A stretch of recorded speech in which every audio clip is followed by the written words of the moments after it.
Someone seemed to walk up and down the hallway late at night. Coffee mugs sounded like they were being thrown across rooms. At first, I thought I was imagining it. Then Sophie started hearing the same things. And then, there was knocking. Slow, soft, coming from the mirror. For the first time in my life, I was genuinely terrified. That mirror didn't feel right. I asked Sophie if she'd be okay with getting rid of it. To my surprise, she agreed. I carried it outside and threw it into the dumpster behind our apartment building. I promised her we'd buy another one the following week. The next morning, Sophie woke me up crying. She kept repeating the same words over and over. "It's back." I walked into our room, and there it was. The mirror, back on her vanity, exactly where it had always been, like it had never left. I didn't even think. I picked it up, smashed it into pieces, and threw every broken shard into a trash bin outside. That same afternoon, I bought her a brand new mirror. After that, everything stopped. No nightmares, no footsteps, no knocking, nothing. A few months later, we moved into another apartment because my dad's old car had finally died, and our new place was much closer to where my parents worked. Sophie and I transferred to a new school. One afternoon, while walking home from school, I passed a weekend flea market. An elderly woman was desperately trying to sell a large, flat cardboard box. Nobody wanted it. When I asked what was inside, she didn't answer. She just kept begging me to buy it. For some reason, I did. When I got home, my parents were still at work. Sophie helped me open the box. The second we lifted the lid, we froze. Inside was the mirror, the same one, the one our grandparents had given Sophie. The one with the girl inside. The one that brought nightmares into our home. The one I had smashed into pieces with my own hands. So how was it whole again? Who put it up for sale? Why was that old woman so desperate to get rid of it? I still don't know. I ended up giving it to a friend. As far as I know, nothing has ever happened to him. But Sophie and I, we still avoid mirrors whenever we can. The Snoring Dead Man. This happened at my grandfather's funeral in rural Pennsylvania. I don't remember any of it. I was only 4 months old. But everyone in my family still tells this story. My great-aunt Margaret, Grandpa Bill's older sister, drove almost 1,000 miles to attend the funeral. She arrived late the night before the service, exhausted after the long trip. Since every guest room was occupied, my family made up a bed in the living room. The problem? Grandpa Bill's open casket was in that very room. Nobody thought much of it. After all, it was only for one night. The next morning, Aunt Margaret stumbled into the kitchen looking pale as a ghost. Her hair was a mess. Dark circles hung under her eyes, and she looked like she hadn't slept at all. My dad and uncle immediately asked what was wrong.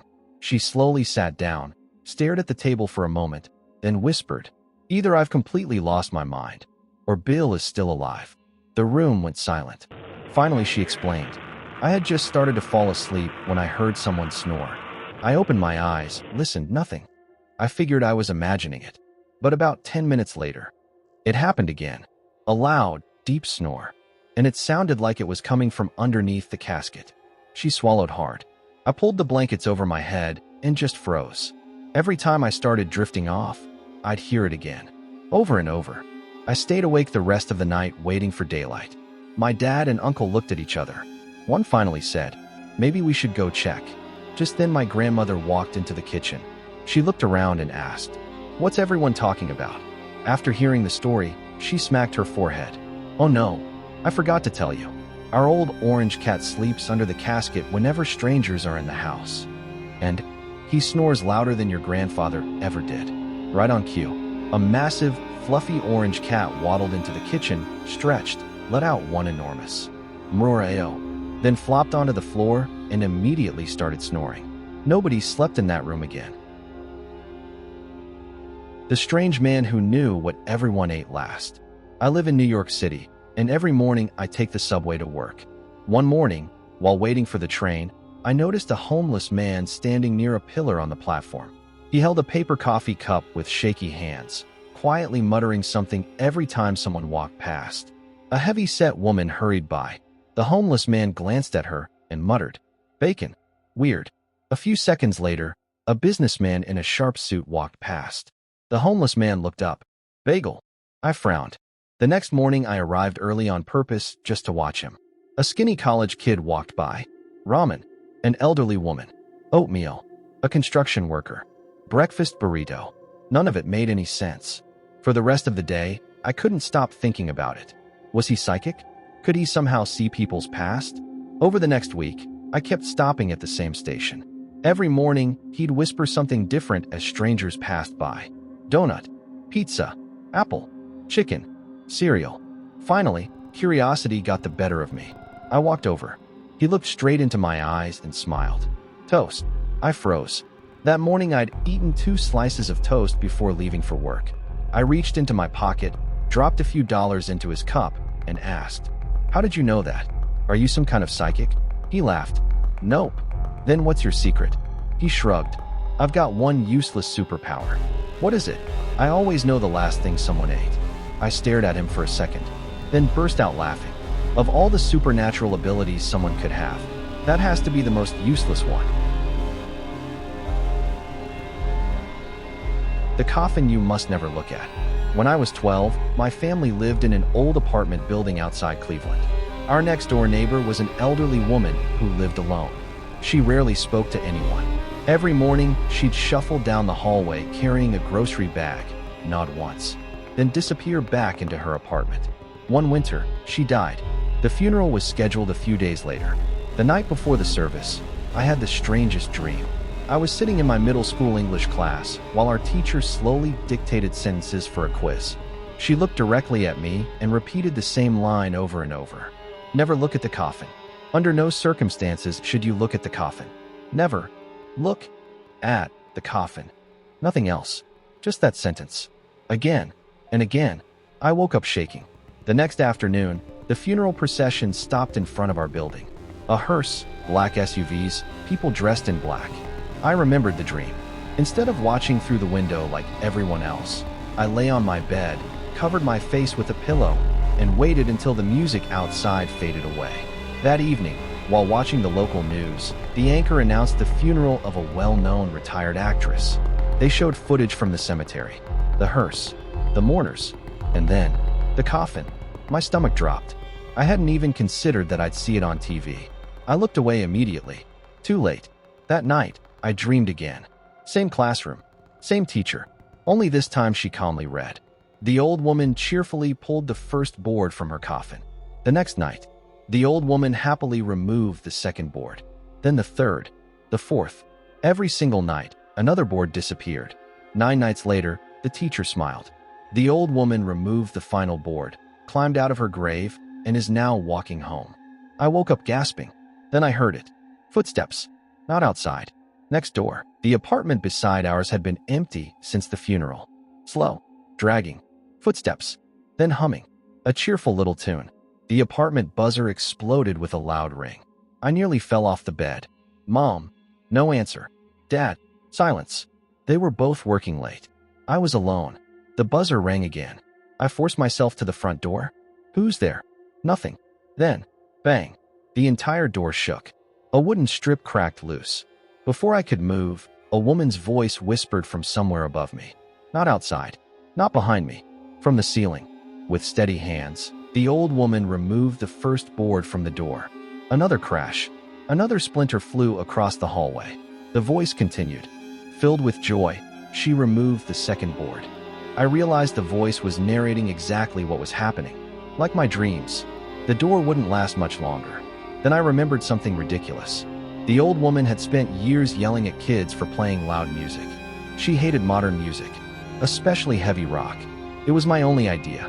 I grabbed my speaker, turned the volume all the way up. The apartment filled with pounding drums and screaming guitars. For several minutes, the pounding stopped. The humming stopped. Everything became silent.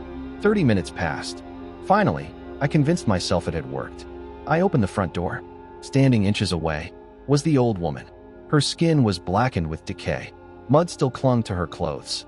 Both hands were pressed tightly over her ears. Her face twisted in agony.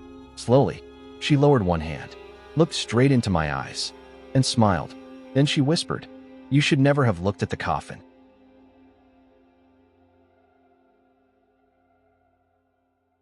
Martha Illyns, the chandelier that loved blood. Most haunted objects are ugly. Not Martha. She was elegant. A polished brass chandelier built in 1954 by a small lighting factory in Pennsylvania. She adored old swing music, vintage jazz, and, most disturbingly, the smell of fresh blood. According to factory records, she was given as a wedding gift to two newlyweds who both worked at the plant. For a while, she hung quietly in their living room. Until one night, during an argument, the wife ripped Martha from the ceiling and smashed her husband over the head. He died before the ambulance arrived. That was the first time Martha tasted blood. She never forgot it. Her next owner was the victim's cousin, an electrical engineer named Harold Cook. He secretly took the chandelier home after the apartment was cleared. Neighbors heard a loud crash that night. Police found Harold beneath the shattered chandelier with his skull crushed. Everyone blamed faulty hardware. They were wrong. Over the next 20 years, strange deaths followed Martha wherever she went. A collector, a retired teacher, a church volunteer. Then, in 1977, she was installed in the community hall of a small Midwestern town during its annual summer festival. Before sunrise, two people were dead: the town's most respected farmer and the accordion player who had entertained everyone that evening. Officially, it was a tragic accident. Unofficially, Martha had fed again. That's when I found her. I've worn many names over the centuries: sheriff, judge, historian, federal investigator. Whatever people need to believe. I removed Martha before anyone else could. A few days ago, she killed again. An elderly couple who collected antiques. Investigators laughed while documenting the scene. Broken dentures, blood-soaked hats, a shattered display cabinet. Just another bizarre accident. They had no idea. I was already driving to retrieve her. Halfway there, a black SUV passed me. Its windows were completely tinted. But I noticed something impossible. For glowing halos floating above the passenger seats. A minute later, the same figures waited outside the evidence warehouse. Each carried a baseball bat. One stepped forward. I lit a cigarette. For just a moment, the flame burned far brighter than fire should. He smiled. "We'll come for you eventually." I smiled back. Night has always belonged to me. They left. 500 years ago, angels had better manners. They still couldn't destroy Martha. Neither could I. Using another borrowed identity, this time the county police chief, I signed the evidence release and took her home. That night, I placed the chandelier in my hallway. She rested quietly on the floor, as if sleeping. The next morning, I polished every crystal until it sparkled like new. Then I delivered her to a small antique shop on the edge of town. Before leaving, I asked the owner to play an old jazz record through the shop speakers. The warm crackle of vinyl filled the room. As the music played, every bulb on Martha slowly flickered to life. One after another. She was smiling. In her own way. I tipped my hat. "Until we meet again, old friend." Somewhere behind me, glass softly chimed. Like laughter,